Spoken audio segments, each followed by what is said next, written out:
नमस्कार दोस्तों, आज की एक और फ्रेश वीडियो में आप लोगों का वेलकम एंड स्वागत है। काफी मजेदार प्रश्न हैं सीटेट की परीक्षाओं में पूछे गए और लगातार ये प्रश्न आपको सीटेट की परीक्षाओं में देखने को मिलते हैं। आज के 10 प्रश्नों में से आप लोगों को सही जवाब करना है कमेंट में जाकर, और स्कोर भी जरूर अपना कमेंट में बताइएगा कि आप लोगों ने 10 में से कितना स्कोर अर्जित किया है। आज के सवाल हमने लिए हैं काफी महत्वपूर्ण सवाल, तो चलिए हम लोग वीडियो को शुरू करते हैं। लेकिन अगर आप लोगों ने इस चैनल को अभी तक सब्सक्राइब नहीं किया तो सब्सक्राइब का बटन दबा दीजिए। लाइक शेयर ना किया हो तो कर दीजिएगा, क्योंकि सब्सक्राइब लाइक शेयर से मोटिवेशन मिलता है और आप लोगों के लिए हम ऐसे ही धमाकेदार और बढ़िया कंटेंट लाते रहते हैं। तो चलिए आज की वीडियो को शुरू करते हैं। पहला प्रश्न आपकी स्क्रीन पे आ चुका होगा। निम्नलिखित प्रश्नों में कौन पारिस्थितिकी मित्र नहीं है? क्वेश्चन कह रहा है कि कौन ऐसा है जो पारिस्थितिकी मित्र नहीं है? नीम का, बबूल का, यूकेलिप्टस और पीपल।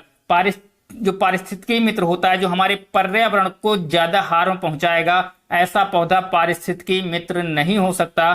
तो जो हमारे इकोसिस्टम को, हमारे पर्यावरण को ज्यादा नुकसान कौन सा ऐसा पौधा है जो पहुंचाता है? नीम, बबूल, यूकेलिप्टस और पीपल। एक बात याद रखिएगा, नीम का पौधा ज्यादा हार्म नहीं करता, बबूल का पौधा ज्यादा हार्म नहीं करता। तो इसका जवाब क्या होगा? बिल्कुल इसका जवाब होगा यूकेलिप्टस सी। कारण क्या है दोस्तों? यूकेलिप्टस का जो पौधा होता है ये क्या करता है? ये अन्य पौधों की तुलना में बहुत तेजी से ग्रोथ करता है, बहुत तेजी से बढ़ता है। दूसरी बात, ये हमारे जमीन के अंदर के पोषक तत्वों को ज्यादा तेजी से खींचता है। यानी ये हमारे पौधे जो है यूकेलिप्टस का, ये तेजी से ग्रोथ करने के कारण और पोषक तत्वों को ज्यादा अवशोषित करने के कारण वो ज्यादा हार्म पहुंचाता है हमारे इकोसिस्टम को, हमारे पर्यावरण को। इसलिए ये पारिस्थितिकी मित्र नहीं होता। इस बात को आप याद रखेंगे तो इसका जवाब हो जाएगा सी नंबर।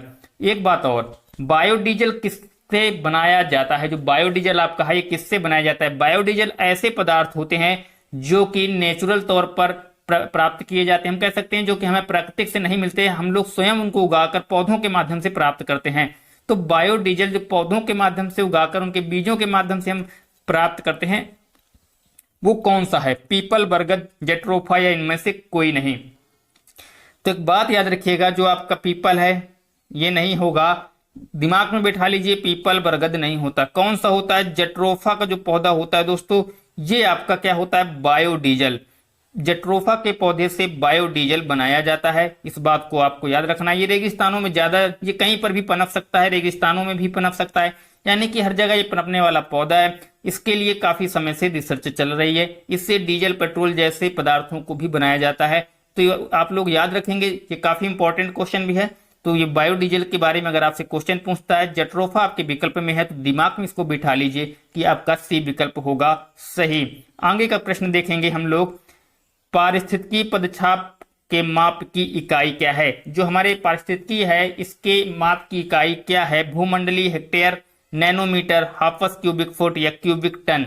तो क्यूबिक टन बिल्कुल नहीं जवाब होगा, हाफस क्यूबिक फुट भी नहीं होगा, नैनोमीटर भी नहीं होगा। इसका जवाब जो होगा वो होगा भूमंडलीय हेक्टेयर। क्या होगा? भूमंडलीय हेक्टेयर। तो इसका जवाब ए हो जाएगा। इसको हम मापते किससे हैं? इसकी जो मापने की इकाई होती है उसको बोलते हैं भूमंडलीय हेक्टेयर। तो इसको दिमाग में रखिएगा कि भूमंडलीय हेक्टेयर जो होता है वो होता है पारिस्थितिकी पदछाप के माप की इकाई। आगे बताइएगा, इस प्रश्न को ध्यानपूर्वक देखिए। किसने सर्वप्रथम बायोडायवर्सिटीफाई शब्द का प्रयोग किया था? सीजे बैरो। इसको याद कर लीजिएगा, very very very most important. C J Barrow, Walter G रोशन, डी कास्त्री, डी आर वेट्रिस। काफी इंपॉर्टेंट क्वेश्चन है ये, काफी महत्वपूर्ण क्वेश्चन है, तो इसको ध्यान पूर्वक करिएगा। तो बिल्कुल आप लोगों ने अगर जवाब 20 को चुना है तो इसका जवाब बी ही होगा। यानी कि जो वाल्टर जी रोशन है उन्होंने सबसे पहले बायोडायवर्सिटीफाई शब्द का प्रयोग किया था। तो आप लोगों के जवाब होंगे 20 का रही जवाब हो जाएगा। आगे देखेंगे, जैव विविधता में परिवर्तन होता है। जो जैव विविधता है आपकी, इसमें परिवर्तन होता है किसके कारण से, कब होता है? भूमध्य रेखा की तरफ घटती है, भूमध्य रेखा की तरफ जब बढ़ती है, पृथ्वी पर एक समान रहती है, या ध्रुवों पर बढ़ती है। जो जैव विविधता है, तो आप लोगों ने सुना होगा कि ध्रुवों पर 6 महीने की रात और 6 महीने का दिन होता है। तो ये यहाँ पर घटती नहीं है जबकि बढ़ती है। क्या होगा? ये जो भूमध्य रेखा होती है वहां पर ये क्या है? बढ़ती है। परिवर्तन कब होता है? जब भूमध्य रेखा की तरफ ये बढ़ती है जैव विविधता। तो जैव विविधता में परिवर्तन तभी होगा जब ये भूमध्य रेखा की तरफ जाना शुरू कर देती है। इस बात को दिमाग में रखिएगा, क्योंकि जब भूमध्य रेखा के से पहले आना शुरू करेगी तो क्या होगा, वहां पर परिवर्तन आपको नहीं मिलेगा। जैसे जैसे भूमध्य रेखा की तरफ जाएगी परिवर्तन होना शुरू हो जाता है। मौसम हो या आपके मौसम, गर्मी सर्दी, जो भी चीजें हैं ये सारी चीजें इसी बात पर निर्भर करती हैं। तो इसका जवाब हो जाएगा आपका बी, याद रखेंगे इस बात को। आगे देखेंगे, स्वच्छ जल समुदाय लैंटिक आवास का उदाहरण है। जो लैंटिक आवास है कौन सा उदाहरण है? तो दोस्तों लैंटिक आवास क्या होते हैं इसको आप दिमाग में रखिएगा। लैंटिक आवास ऐसे आवासों को बोले जाते हैं, ऐसे मकान, ऐसे घरों को बोला जाता है जो कि स्थिर जल में बनते हैं। स्थिर का मतलब जहां पर पानी क्या होता है, चलता नहीं है, रुका हुआ पानी होता है, स्टोर कह सकते हैं, या ऐसी जगह जहां पर पानी का भराव होता है, जहां पर पानी में आवागमन नहीं होता, वहां पर जो भी मकान बनते हैं उनको लैंटिक आवास कहा जाता है। अब इसके विकल्प को चुनने के लिए, नदियों में पानी बहता है तो विकल्प नहीं होगा, यहां पर भी नदी दी है, यहां पर भी पानी में बहाव होगा तो भी विकल्प नहीं होगा। अब तालाब में पानी ठहराव होता है और दलदल में भी ठहराव होता है, तो बिल्कुल इसका जवाब हो जाएगा सी। ऊपर सभी कह रहा था, ये तो बिल्कुल नहीं होगा। जो इसका जवाब होगा वो होगा सी नंबर। तो आप लोगों ने इसका सही जवाब किया होगा। अब ये खेजड़ी क्या है? खेजड़ी के पेड़ किस राज्य में मिलते हैं? खेजड़ी के पेड़ किस राज्य में मिलते हैं? उत्तर प्रदेश, राजस्थान, मिजोरम और तेलंगाना। कमेंट में जाके जवाब दीजिएगा। चैनल को अभी तक जाके भी सब्सक्राइब नहीं किया तो सभी साथी जाकर अभी रेड कलर का बटन दबाएंगे सब्सक्राइब वाला। अगर वीडियो पसंद आता है तो लाइक का बटन दबाइए, वीडियो को शेयर कीजिए ज्यादा से ज्यादा, उसके साथ ही बेल आइकन दबाना ना भूलें, जिससे कि जो भी लेटेस्ट सीटेट से जुड़ी हुई हर छोटी बड़ी अपडेट हो आपके लिए पूरी कंप्लीट तैयारी हम लगातार करते रहते हैं। काफी क्वालिटी कंटेंट के साथ हम आते हैं, क्वालिटी कंटेंट आपको देने का प्रयास करते हैं। हर एक सवाल आपके लिए महत्वपूर्ण रहता है जो भी वीडियोज आपके सामने आती हैं। चलिए इसका जवाब क्या होगा? बिल्कुल क्या जवाब देंगे इसका? इसको दिमाग में रखिएगा, राजस्थान इसका हो जाएगा बी जवाब। यानी जो खेजड़ी के पेड़ हैं वो किस राज्य में मिलते हैं? तो राजस्थान राज्य में खेजड़ी के पेड़ों को पाया जाता है। तो बिल्कुल इसका जवाब बी हो जाएगा। सिंपल सा, बहुत बढ़िया आप लोगों ने जवाब दिया है। खेजड़ी के पेड़ किस राज्य में मिलते हैं? तो राजस्थान राज्य में खेजड़ी के पेड़ों को पाया जाता है। खेजड़ी के बारे में कुछ महत्वपूर्ण चीजें। एक बात और दोस्तों, ईबीएस के नोट्स आप लोगों के लिए उपलब्ध हैं मात्र 99 रुपए के मामूली शुल्क में। अगर आपको ईबीएस के नोट्स, क्योंकि ईबीएस स्कोरिंग सब्जेक्ट है, यहाँ पर ज्यादातर छात्र इसीलिए सीटेट की परीक्षा में उत्तीर्ण नहीं हो पाते क्योंकि वो लोग ईबीएस और मैथ पे फोकस नहीं करते। ईबीएस और मैथ में अगर आप लोगों ने स्कोर कर लिया तो ज्यादातर लोगों का स्कोर यहीं पे रुका हुआ होता है, कमजोर रहता है। तो ईबीएस के नोट्स आपको मात्र 99 रुपए के शुल्क में उपलब्ध हो जाएंगे। कहां पर मिलेंगे? उसके लिए आपको इसी वीडियो के नीचे कमेंट में मैसेज मिल जाएगा, व्हाट्सएप का डायरेक्ट मैसेज कर सकते हैं अगर आपको नोट्स चाहिए। उसके साथ ही नोट्स के लिए आपको 99 रुपए का मामूली सशुल्क देना होगा। नोट्स कुल 40 पेज के नोट्स हैं, 40 पेज के नोट्स हैं। अगर आप लोग अभी नोट्स लेते हैं ईबीएस के तो आपको आगे आने वाले नोट्सों की जो प्राइस है वो मात्र 200 रुपए और चुकानी पड़ेगी, क्योंकि सभी नोट्सों का प्राइस 399 रुपए रखा गया है। लेकिन अगर आप लोग ईबीएस के नोट्स अभी लेते हैं तो आपको मात्र आगे 200 रुपए का प्राइस चुकाना पड़ेगा ईबीएस के नोट्स के लिए, जो भी नोट्स और उपलब्ध कराए जाएंगे।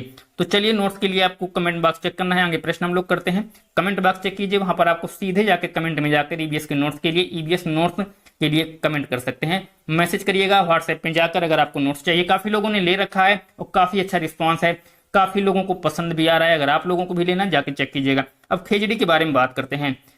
खेजड़ी क्या है? यह एक रेगिस्तानी इलाके में खूब पाया जाता है, इसमें ज्यादा पानी की जरूरत नहीं पड़ती। इस पेड़ की छाल दवा के काम आती है। इस लकड़ी में कीड़ा नहीं लगता है। पेड़ की फलियां सब्जियां के काम आती हैं, पत्तियों में रहने वाले जानवर खाते हैं। और अनीता कुशवाहा, चमकता सितारा, गर्ल स्टार, चमकते सितारे, उन साधारण लड़कियों को असाधारण कहानियां हैं जिन्होंने स्कूल जाकर अपनी जिंदगी बदली। तो नोट्स का ये कुछ हिस्सा है, ये नोट्स का कुछ हिस्सा आपको दिख रहा होगा। आगे प्रश्न करते हैं, इनमें से किस रास्ते में अधिक सुरंग और पुल हैं? कौन सा ऐसा रास्ता है जहां पर सुरंग अधिक हैं और पुल बहुत हैं? दिल्ली, आगरा, अहमदाबाद, मुंबई, भोपाल, लखनऊ, गोवा, केरल। इस बात को याद रखिएगा, सबसे ज्यादा सुरंगों की बात जब आ जाए, सीधा सीधा क्वेश्चन ऐसे ही आता है आपका। गोवा और केरल जो है, इस रास्ते पर जब भी जाते हैं तो ज्यादा सुरंगें और ज्यादा पुल आपको दिखाई पड़ते हैं। इसका जवाब डी होगा, गोवा और केरल। मधुबनी चित्रकला का संबंध किस राज्य से है? मधुबनी चित्रकला का संबंध किस राज्य से? वेरी इंपॉर्टेंट प्रश्न है, काफी ज्यादा आता है, हर बार की परीक्षाओं में पूछा जाता है। महाराष्ट्र, उत्तर प्रदेश, बिहार और मध्य प्रदेश। मधुबनी क्या होती है? मधुबनी ऐसी चित्रकला होती है, ये बिहार में मधुबनी जिले में इसका प्रयोग होता है। उसी के नाम से, उसी कला के नाम से इसका मधुबनी जिला नाम पड़ा था। मधुबनी में नेचुरल चीजों का प्रयोग होता है, हल्दी का, नील का, ऐसी चीजों का प्रयोग करते हैं। पिसे हुए चावल का प्रयोग किया जाता है। सारी चीजें आपको नोट्स में मिल जाएंगी, अगर आप लोग नोट्स बाय करते हैं तो आपको चीजें मिल जाएंगी। और 99 रुपए कोई बहुत बड़ा शुल्क नहीं है, ये केवल हम वो ही प्राइज ले रहे हैं जो कि टाइप करने वाले को देना है, यानी कि जो टाइपिस्ट है, जो इस नोट्स को जिन्होंने तैयार किया है, केवल ये मामूली सा शुल्क उन्हीं के लिए है, क्योंकि काफी मेहनत लगती है इनको बनाने में, इसलिए बाकी कोई बहुत बड़ा अमाउंट यहाँ कमाने का कोई इरादा नहीं है, केवल आप लोगों की हेल्प हो सके, कम से कम दाम या कम से कम चीज रुपए के में वो प्रयास रहता है। तो चलिए इसका जवाब बिहार हो जाएगा, सिंपल सा सी हो जाएगा। कालचिड़ी इंडियन रॉबिन कहाँ घोंसला बनाती है? वेरी इंपॉर्टेंट क्वेश्चन है। कालचिड़ी इंडियन रॉबिन घोंसला कहाँ बनाती है? चिड़ियों के बारे में भी आपको नोट्स में मिल जाएगा। पत्थरों के बीच में कैक्टस और कांटों के बीच में, कैक्टस और कांटों के बीच में जो बनाती है उसको पाखता चिड़िया बोलते हैं।